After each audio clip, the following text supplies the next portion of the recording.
प्रेममय परम दयालु श्री श्री ठाकुर मोर परम आराध्या जगज्जननी श्री श्री बड़मा मोर परम पूज्य पाद श्री श्री बड़दा मोर पूज्य पाद आचार्य देव मोर सभींकर रातुल श्रीचरण रे मोर कोटि कोटि अनंत कोटि प्रणाम निवेदन करे।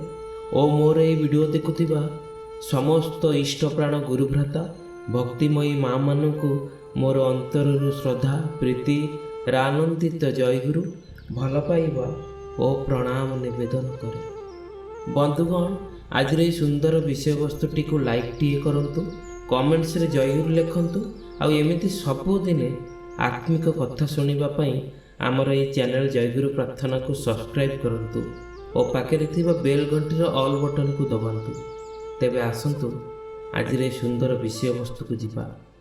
आजिर ए विषय वस्तुटी हेउची आउ टिके रही जाओ ना। विपद पूर्वर परम पितांकर सतर्क संकेत आमे माने अनेक मुहूर्त रे अणदेखा करिथाउ।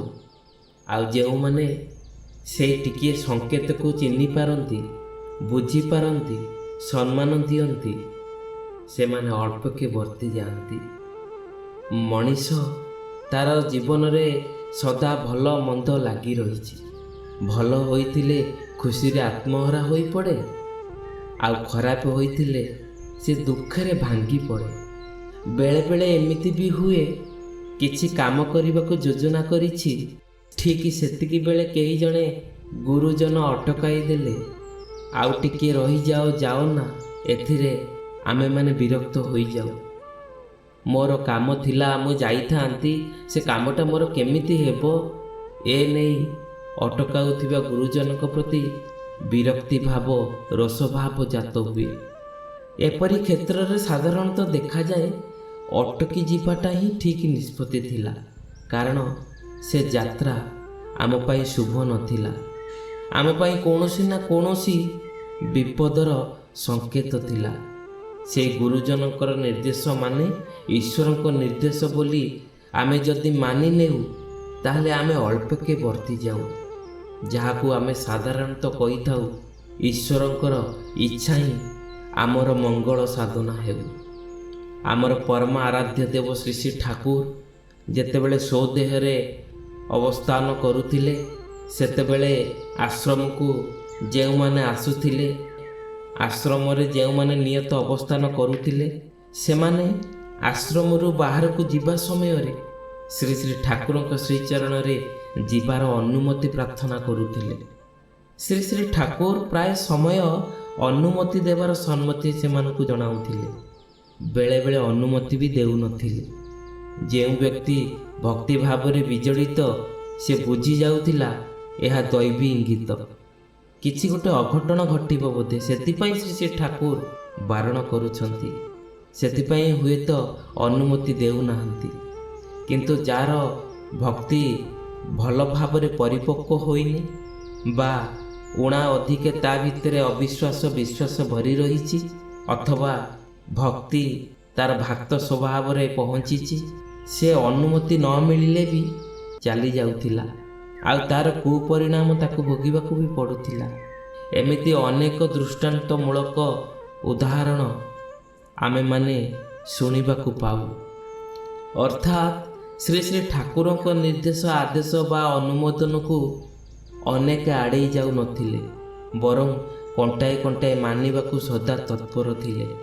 एहीपरि आजिर एक सुंदर घटनाटीए बंधुगण आपण मानक पाखरे रखिबी, अनुरोध करिबी। ए विषय वस्तुटी शुणी आपण माने भी सदा गुरुजनक प्रति भक्तिभाव रखंतु, सम्मान दियंतु, ताकर प्रत्येक कथा को अक्षरे अक्षरे मानि चलतु। एई भली जने युवक थिले, ताको नाँ हेउची बाछा प्रसाद। सी द्वारभंगा मेडिकल कॉलेज रे पढ़ंती आउ ए वर्ष ताकर MBS फाइनल परीक्षार समय भी आसी जाइछि।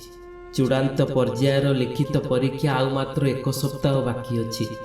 ए वर्ष पढ़ापढ़ी आशानुरूप होई पारि नाही तो उत्तीर्ण हेबार संभावना को दृढ़तार सहित मने मने स्वीकृति देई पारु नाहंती। से एने विशेष भाव से चिंतित मनीष को जेतेबेले चिंता घारे କୌଣସି କୂଳ କିନାରା ପାଏ ନା, ସେ ଧାଇଁ ଆସେ ସେତେବେଳେ ସେଇ ଚିନ୍ତାମଣିଙ୍କ ନିକଟକୁ। ତାର ସମସ୍ତ ଚିନ୍ତାର, ଭାବନାର, ସମସ୍ୟାର, ଦ୍ୱନ୍ଦ୍ୱର ଏକମାତ୍ର ସମାଧାନ ଯିଏ କରିଦେଇପାରିବେ, ତାଙ୍କରି ପାଖକୁ ସେ ଅବିଳମ୍ବେ ଧାଇଁ ଆସେ। ଆଉ ଏମିତି ବି ସେ ଯେତେବେଳେ ସୁଯୋଗ ପାଆନ୍ତି ଛୁଟି ଯାଆନ୍ତି କଲେଜରୁ ଦେଓଘର ଅଭିମୁଖେ ଶ୍ରୀ ଶ୍ରୀ ଠାକୁରଙ୍କ ଦର୍ଶନ କରିବା ପାଇଁ। ଏଥର ବି ସେ ଧାଇଁ ଆସିଛନ୍ତି ସେହି ପରମ ପିତାଙ୍କ ନିକଟକୁ ତାଙ୍କର ସମସ୍ତ ଚିନ୍ତାର ସମାଧାନ କରିବା ପାଇଁ।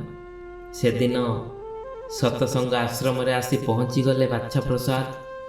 ତାଙ୍କର ଦୀକ୍ଷାଦାତା ରୀତିକ ଶ୍ରୀ ହରିଚନ୍ଦନ ପ୍ରସାଦ ଭାଇଙ୍କ ନିକଟକୁ ଯାଇ ପରୀକ୍ଷାର କଥା ଜଣାଇଲେ ଏବଂ ଶ୍ରୀ ଶ୍ରୀ ଠାକୁରଙ୍କ ନିକଟରେ ଆଶୀର୍ବାଦ ପ୍ରାର୍ଥନା ଉଦ୍ଦେଶ୍ୟରେ ନିବେଦନ କରିବା ପାଇଁ ଅନୁରୋଧ କଲେ। ସିଧାସଳଖ ଶ୍ରୀ ଶ୍ରୀ ଠାକୁରଙ୍କ ନିକଟକୁ ଯିବା ଓ ନିବେଦନ କରିବା ସହଜସାଧ୍ୟ ନଥିଲା। ଯେହେତୁ ବାହାରୁ ଆଗତ ଜଣେ ଯୁବକ, ତେଣୁ ତାଙ୍କର ବେଶ ପରିଚୟ ବି ହୋଇନାହିଁ। ଏଥିପାଇଁ ସେ ତାଙ୍କର ଦୀକ୍ଷାଦାତାଙ୍କ ନିକଟରେ ଅନୁରୋଧ କରିଛନ୍ତି। ଏଣୁ ସେ ତାଙ୍କ ରୀତିକ ଦେବତାଙ୍କୁ ଧରିଲେ। ଶ୍ରୀ ହରିନନ୍ଦନ ପ୍ରସାଦ ଭାଇ ଜଣେ ବିଶିଷ୍ଟ ବ୍ୟକ୍ତି, ଆଶ୍ରମିକ ବି। ତଥାପି ତାଙ୍କ ପକ୍ଷେ ଶ୍ରୀ ଶ୍ରୀ ଠାକୁରଙ୍କ ଶ୍ରୀଚରଣରେ ନିବେଦନ କରିବାର ସୁଯୋଗ ପ୍ରାପ୍ତ ବି ହେଉନାହିଁ। ଦିନ ପରେ ଦିନ ବିତି ଚାଲିଛି, ସେ ଚେଷ୍ଟା ବି କରିଚାଲିଛନ୍ତି। ଶେଷକୁ ଚତୁର୍ଥ ଦିନରେ ସେ ସୁଯୋଗଟି ମିଳିଲା। ହରିନନ୍ଦନ ଭାଇ ଶ୍ରୀ ଶ୍ରୀ ଠାକୁରଙ୍କ ନିକଟକୁ ଯାଇ ନିବେଦନ କଲେ ବାଛା ପ୍ରସାଦକୁ ସାଙ୍ଗରେ ଧରି, ଠାକୁର, ତାର 3 ଦିନ ପରେ MBBSର ଫାଇନାଲ ପରୀକ୍ଷା, ଆଶୀର୍ବାଦ ପ୍ରାର୍ଥନା କରୁଛି। ଶ୍ରୀ ଶ୍ରୀ ଠାକୁର ଖୁସି ହୋଇ କହିଲେ, ଭଲ। ଏଥିସହିତ ଆହୁରି ବି କହିଲେ, 3 ଦିନ ଏଠାରେ ରହିଲେ ଭଲ ହେବ। ଶ୍ରୀ ଶ୍ରୀ ଠାକୁରଙ୍କ ଠାରୁ ଏହି ଆଶୀର୍ବାଦ ପ୍ରାପ୍ତ ହୋଇ ସେ ସମୟ ମতো ପ୍ରଣାମ କରି ବସାକୁ ଆସିଲେ ବାଛା ପ୍ରସାଦ। ଆଶୀର୍ବାଦ ପାଇଁ ମନରେ ବଳ ଆସିଲା, କିନ୍ତୁ ଏଥିସହିତ ଆଉ ଗୋଟେ ଚିନ୍ତା ବଢ଼ିଗଲା। 3 ଦିନ ପରେ ପରୀକ୍ଷା, ଅଥଚ ଠାକୁର ଆହୁରି ବି 3 ଦିନ ପାଖରେ ରହିବାକୁ କହିଲେ। ତାହେଲେ କ'ଣ ଠାକୁରଙ୍କ ବିଷୟଟି ଠିକ୍ ଭାବେ କୁହା ହୋଇନି ନା କ'ଣ? ମୁଁ MBBS ପରୀକ୍ଷା ଦେଇପାରିବିନି ନା କ'ଣ? ପୁନଶ୍ଚ ହରିନନ୍ଦନ ଭାଇଙ୍କୁ ଭେଟିଲେ ଏବଂ ଜଣାଇଲେ ଶ୍ରୀ ଶ୍ରୀ ଠାକୁରଙ୍କୁ ପୁଣି ଥରେ ମୋର ବିଷୟଟି ନିବେଦନ କରିବା ପାଇଁ। ଏଥର ଭଲ ଭାବେ ସ୍ପଷ୍ଟ ଭାବେ ନିବେଦନ କରିବେ। ଆଜିକୁ 3 ଦିନ ପରେ ପରୀକ୍ଷା ଆରମ୍ଭ। ଏଠାରେ ଯଦି 3 ଦିନ ରହିଯାଏ, ତେବେ ପରୀକ୍ଷା ଦିନ ସେଠାରେ ପହଞ୍ଚିବି କିପରି? ହରିନନ୍ଦନ ଭାଇ ଯଜମାନର ଅନୁରୋଧରେ ପୁନଶ୍ଚ ଶ୍ରୀ ଶ୍ରୀ ଠାକୁରଙ୍କ ଶ୍ରୀଚରଣରେ ଉପନୀତ ହୋଇ କଥାଟିକୁ ଦୋହରାଇଲେ। ତାଙ୍କ ନିବେଦନ ସରୁ କି ନ ସରୁଣୁ ଶ୍ରୀ ଶ୍ରୀ ଠାକୁର କହିଲେ, ହଁ, ମୁଁ ତ କହିଲି 3 ଦିନ ରହିଲେ ଭଲ ହେବ। ଏହାପରେ ଆଉ କିଛି କହିବାର ସାଧ୍ୟ କାହାର ବା ଅଛି? ବିଚରା ବାଛା ପ୍ରସାଦ ନିରୁପାୟ ହୋଇ ବସାକୁ ଫେରିଗଲେ। ବସାକୁ ତ ଫେରିଲେ, କିନ୍ତୁ ମନରେ ଉଚ୍ଚାଟନା ଆହୁରି ବଢ଼ିଗଲା, ଉଦ୍ବେଗ ବଢ଼ିଗଲା। 3 ଦିନ ପରେ ଫାଇନାଲ ପରୀକ୍ଷା। ଏଠାରେ 3 ଦିନ ରହିବାର ମାନେ ପଢ଼ିବାର ନାଁ ଗନ୍ଧ ବି ସମ୍ଭବ ହେବନି। ସେ କେବଳ ଆଶ୍ରମକୁ ଠାକୁରଙ୍କୁ ପ୍ରଣାମ କରିବାକୁ ଆସିଥିଲେ, ନିବେଦନ କରିବାକୁ ଆସିଥିଲେ, ଆଶୀର୍ବାଦ ଗ୍ରହଣ କରିବାକୁ ଆସିଥିଲେ। ପ୍ରଣାମ କରିବେ ଏବଂ ଆଶୀର୍ବାଦ ନେଇ ତତ୍କ୍ଷଣାତ ଫେରିଯିବେ। କିନ୍ତୁ 4-5 ଦିନ ହୋଇଗଲାଣି, ତାପରେ ପୁଣି ଆହୁରି 3 ଦିନ ରହିବା ପାଇଁ ଶ୍ରୀ ଠାକୁର କହିଲେଣି। ଏଠାରେ ଆହୁରି 3 ଦିନ ରହିଲେ ପରୀକ୍ଷାରେ କ'ଣ ହେବ? ବାଛା ଭାଇଙ୍କର ମନର ଉଦ୍ବେଗ ବୁଝିପାରି ହରିନନ୍ଦନ ଭାଇ ସେହି ସନ୍ଧ୍ୟାରେ ଠାକୁରଙ୍କ ନିକଟରେ ପୁଣି ତାଙ୍କ ବିଷୟ ନିବେଦନ କଲେ। ଆଜ୍ଞା, ଶ୍ରୀ ଠାକୁରଙ୍କ ଶ୍ରୀଚରଣରେ ପ୍ରଣାମ ନିବେଦନ କରି ନିଉନି କାଉନି ହୋଇ ପୁଣି କହୁଛନ୍ତି, ପିଲାଟାର ମନଟା ମାନୁନି ଠାକୁର, ସେ ପରୀକ୍ଷା ପାଇଁ ଯିବାକୁ ଚାହୁଁଛି। ସେତେବେଳେ ଠାକୁର ସ୍ମିତ ହାସ୍ୟ କରି କହିଲେ, ବାଛା ତ ବାଛା ହିଁ ରହିଲା। ରାତିରେ ଜସିଡ଼ି ଷ୍ଟେସନ ଗଲେ ବାଛା ପ୍ରସାଦ। ମାନେ ଶ୍ରୀ ଶ୍ରୀ ଠାକୁରଙ୍କ ଅନୁମତି ହୁଏତ ମିଳିଗଲା। ଠାକୁର ତ 3 ଦିନ ରହିବା ପାଇଁ କହିଥିଲେ, ତା ସତ୍ତ୍ୱେ ବାରମ୍ବାର ନିବେଦନ କରାଯିବାରୁ ଠାକୁର ହୁଏତ କୌଣସି ମତେ ଯିବାର ଅନୁମତି ଦେଇଦେଲେ, ବା ସେଇଭଳି କିଛି ଇଙ୍ଗିତ କଲେ ବୋଧେ। ତାପରେ ଯାଇ ସେ ଷ୍ଟେସନକୁ ଗଲେ। ସମୟ ରାତ୍ରି, ଟ୍ରେନ୍ ଆସିବାର ସମୟ ପାଖାପାଖି ହୋଇଯାଇଛି। ତରତର ହୋଇ ଷ୍ଟେସନର ପ୍ଲାଟଫର୍ମକୁ ଉଠିଗଲେ। ଅଳ୍ପ କିଛି ମୁହୂର୍ତ୍ତ ମଧ୍ୟରେ ଘୋଷଣା କରାଗଲା ସେହି ଟ୍ରେନ୍ଟି ବିଳମ୍ବ ଅଛି। କ'ଣ କରିବେ? ଏଥର ବାଧ୍ୟ ହୋଇ ବିଶ୍ରାମ କକ୍ଷକୁ ଗଲେ ସେ। ସେହି ଟ୍ରେନ୍ରେ ଯିବାକୁ ପ୍ରତୀକ୍ଷାରତ ଅନ୍ୟ ଜଣେ ଯାତ୍ରୀ ସାଥୀକୁ ବାଛା ଭାଇ କହିଲେ, ମୁଁ ଟିକେ ଆଖି ବୁଜି ଦେଉଛି, ଟ୍ରେନ୍ ଆସିଲେ ମୋତେ ଟିକେ ଡାକିଦେବେ ଦୟାକରି। ଏତିକି କହି ସେ ସଙ୍ଗେ ସଙ୍ଗେ ଢୁଳେଇ ପଡ଼ିଲେ। ଦିନମାନର ଉଦ୍ବେଗ, ଟେନସନ, ଅସ୍ଥିରତା ମନରେ, ଚିନ୍ତା ଭାବନାରେ ଘାରି ହୋଇ ବଡ଼ ଭାରାକ୍ରାନ୍ତ ହୋଇଯାଇଥିଲେ ସେ। ଶେଷକୁ ଅନୁମତି ମିଳିଯିବାରୁ ଟିକେ ଆଶ୍ୱସ୍ତ ହେଲେ। ଯାହା ହେଉ, ଏଥର ତ ଷ୍ଟେସନରେ ଆସି ପହଞ୍ଚି ଯାଇଛି। ଗାଡ଼ିଟି ଆସିଲେ ଝଟକିନି ଯାଇ ବସି ପଡ଼ି ଲକ୍ଷ୍ୟସ୍ଥଳରେ ପହଞ୍ଚି ପରୀକ୍ଷା ସମ୍ପୂର୍ଣ୍ଣ କରିବି। ଏଥର ଷ୍ଟେସନରେ କେବଳ ବସି ରହି ପ୍ରତୀକ୍ଷା କରିବାକୁ ପଡ଼ିବ। ମନରେ ଟିକେ ଆଶ୍ୱସ୍ତ ଆସିଛି। ଶରୀର ଖୋଜୁଛି କିନ୍ତୁ ବିଶ୍ରାମ। ଆଉ ବସି ବସି ଶରୀର ନେଇଗଲା ବି ତତ୍କ୍ଷଣାତ ବିଶ୍ରାମକୁ। ଆଉ ଜଗାଇଥିବା ସାଥୀ ଜଣକ ମଧ୍ୟ ସେଇଠି ଢୁଳେଇ ପଡ଼ିଲେ। ବିଳମ୍ବରେ ଅବଶ୍ୟ ଟ୍ରେନ୍ଟି ଆସିଲା, ଷ୍ଟେସନରେ ଅଟକିଲା ଏବଂ ଶେଷରେ ଚାଲିଗଲା ବି। ବେଶ କିଛି ସମୟ ପରେ ଦୁହିଁଙ୍କ ନିଦ ଭାଙ୍ଗିଲା। ଏ ନିଦ ଭାଙ୍ଗିବାର କାରଣ ଷ୍ଟେସନରେ ଜୋରଦାର ଧାଁ ଧପଡ଼ ଓ ହଇଚଇ ସୃଷ୍ଟି ହୋଇଯିବାରୁ। ଯେଉଁ ଟ୍ରେନ୍ଟି ଦ୍ୱାରଭାଙ୍ଗା ଅଭିମୁଖେ ଯିବାର କଥା ଜସିରି ଷ୍ଟେସନ ଛାଡ଼ିଲା ପରେ ମାତ୍ର କିଛି ଦୂର ଯାଇ ଦୁର୍ଘଟଣାଗ୍ରସ୍ତ ହୋଇଛି। ଅନେକ ଲୋକ ଅକାଳ ମୃତ୍ୟୁବରଣ ବି କରିଛନ୍ତି। ସେ ଖବର ପାଇ ଷ୍ଟେସନରେ ଭୟର ବାତାବରଣ, ବେଶ ହଇଚଇ ସୃଷ୍ଟି ହୋଇଛି। ଏପରି ପରିସ୍ଥିତିରେ ନିଦ ଭାଙ୍ଗିଯିବା ସ୍ୱାଭାବିକ। କିନ୍ତୁ ଇଏ କ'ଣ? ସେ ଗାଡ଼ିଟି ଯେ ଚାଲିଗଲାଣି, ସେମାନେ ଯିବେ କେଉଁଥିରେ? ହଠାତ୍ ନିଦରୁ ଉଠି ପଡ଼ି ଆହୁରି ଚିନ୍ତାରେ ପଡ଼ିଯାଇଛନ୍ତି। ଦ୍ୱାର ପାଇଁ ଆଉ କୌଣସି ଗାଡ଼ି ରାତିରେ ତ ନାହିଁ। ନିଦ ବାଉଳାରେ ପ୍ରଥମେ ଇତସ୍ତତ ହୋଇପଡ଼ିଲେ। କିଛି ସମୟ ପରେ ପ୍ରକୃତିସ୍ଥ ହେଲେ ବାଛା ପ୍ରସାଦ। ଯେଉଁ ଟ୍ରେନ୍ରେ ତାଙ୍କର ଯିବାର ଥିଲା ସେହି ଟ୍ରେନ୍ଟି ହିଁ ଦୁର୍ଘଟଣାଗ୍ରସ୍ତ ହୋଇଛି। ଏ ବିଷୟରେ ସ୍ପଷ୍ଟ ଭାବେ ଅବଗତ ହେଲା ପରେ ତାଙ୍କର ନିଦ ସମ୍ପୂର୍ଣ୍ଣ ଛାଡ଼ିଯାଇଛି। ସେ ଥମ କରି ବସି ପଡ଼ିଲେ। ଏଇଥିପାଇଁ ହୁଏତ ଠାକୁର 3 ଦିନ ରହିଯିବା ପାଇଁ କହୁଥିଲେ କି? ବାରମ୍ବାର ନିବେଦନ କରିଲା ପରେ ଠାକୁରଙ୍କୁ ବ୍ୟସ୍ତ କରିବାରୁ ସିନା ସେ ଯିବା ପାଇଁ ଅନୁମୋଦନ କଲେ। ଏହା ସତ, କିନ୍ତୁ ସେଇ ଟ୍ରେନ୍ରେ ନ ଯିବା ପାଇଁ ନିଦ୍ରା ଦେବୀଙ୍କୁ ପ୍ରେରଣ କଲେ କି? ଷ୍ଟେସନରୁ ଆସି ଗାଡ଼ିର ପ୍ରତୀକ୍ଷାରେ ନିଦ୍ରାରେ ଅଭିଭୂତ ହୋଇପଡ଼ିବା କୌଣସି ଯାତ୍ରୀକୁ ଶୋଭା ପାଏନି। ତାଙ୍କର ବି କେବେ ଏପରି ତ ହୋଇନଥିଲା। କିନ୍ତୁ ଆଜି କାହିଁକି ଏମିତି ହେଲା? ଏହି ପ୍ରଶ୍ନ ତାଙ୍କ ମନରେ ଘାଣ୍ଟି ହେଲା। ପରଦିନ ସକାଳେ ଆଉ ଏକ ଟ୍ରେନ୍ ଦ୍ୱାରଭାଙ୍ଗା ଯିବା ପାଇଁ ଜସିରି ଷ୍ଟେସନକୁ ଆସିଲା। ସେଇଥିରେ ଉଠିଲେ ବାଛା ପ୍ରସାଦ। ମୋଟାମୋଟି ଯଥା ସମୟରେ ଯାଇ ଦ୍ୱାରଭାଙ୍ଗାରେ ପହଞ୍ଚିଗଲେ।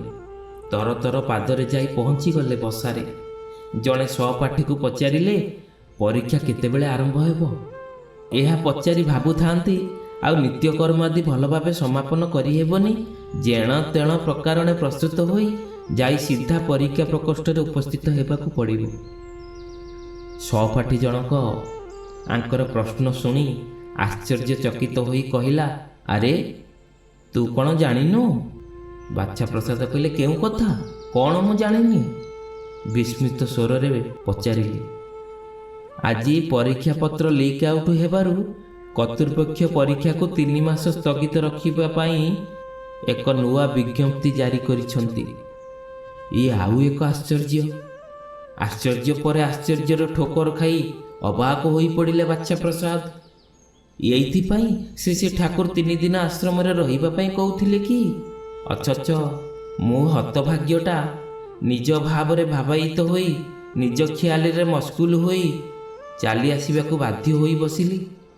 ଆହୁରି 3 ଦିନ ପ୍ରଭୁଙ୍କ ଛତ୍ରଛାୟା ତଳେ ରହିବାର ସେ ଯେ ପରମ ସୁଯୋଗରୁ ନିଜକୁ ବଞ୍ଚିତ କଲି।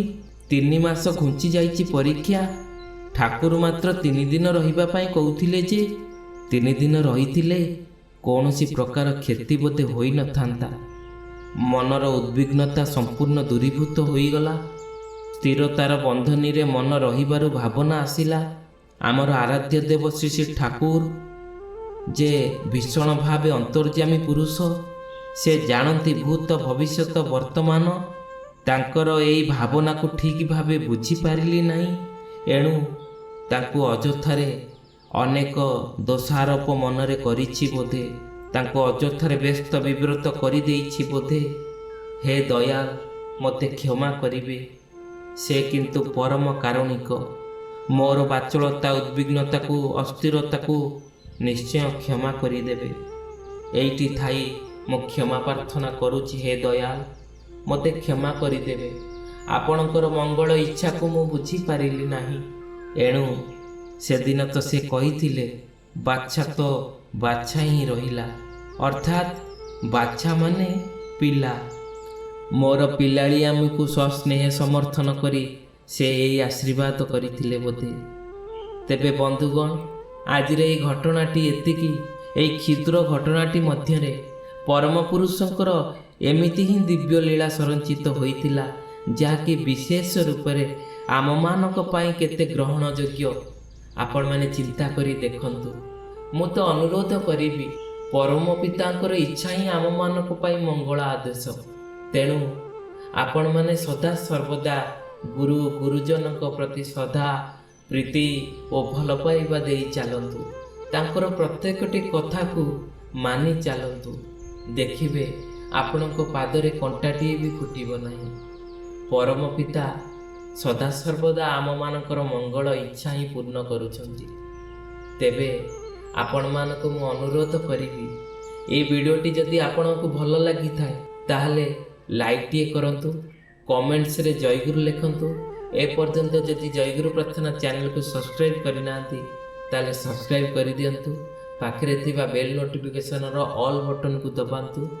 ଆସନ୍ତୁ ଆଜିର ଏହି ବିଷୟବସ୍ତୁରେ ଏଇଠି ରହିବା। ପୁଣି କାଲି ଆଉ ଗୋଟିଏ ସୁନ୍ଦର ବିଷୟବସ୍ତୁଟିଏ ନେଇ ଆସିବୁ।